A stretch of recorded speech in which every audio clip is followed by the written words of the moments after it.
Hello friends, welcome to the course Modern ES6 with Projects. My name is Navendu Viswas and I am your instructor for this course.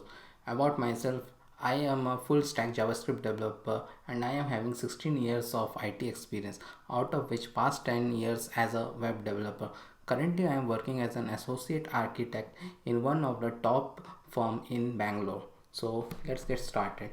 So in this course, we are going to first see the syntax changes in ES6, then we are going to learn about module and classes, then we are going to learn about the array helper methods.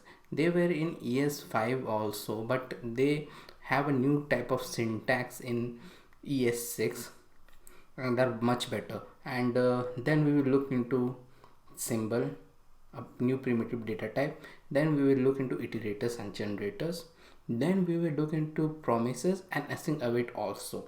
Then after that we will look into map and sets.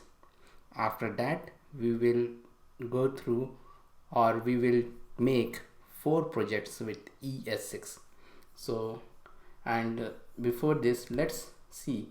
So ES6, before ES6 we should know what is JavaScript, because JavaScript was is the language which is also known as ECMAScript, and JavaScript was developed by Brendan Eich in 1995, and it is very famous that it was developed in 10 days.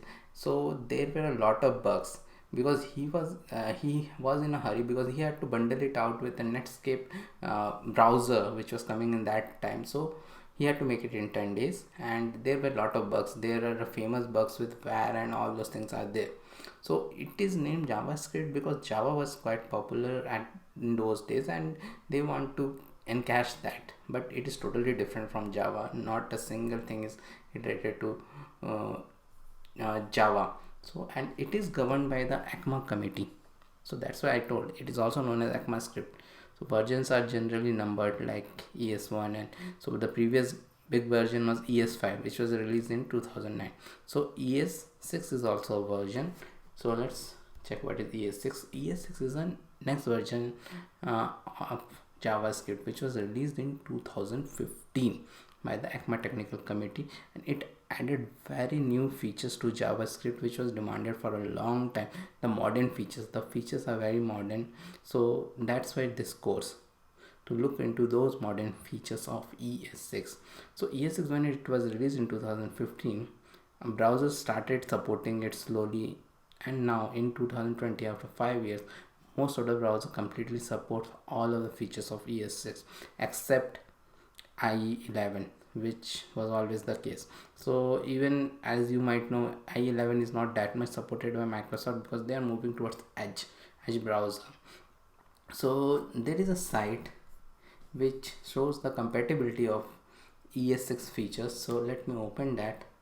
See, this is IE11. You can see most of the features are not there. They are red means not there, green means they are there, and everything else from Firefox and everything, even for Edge, Chrome, everything the features are there. So this is what about ES6. So it is a very good time to learn ES6 now. So we will start with the next chapter. Thank you.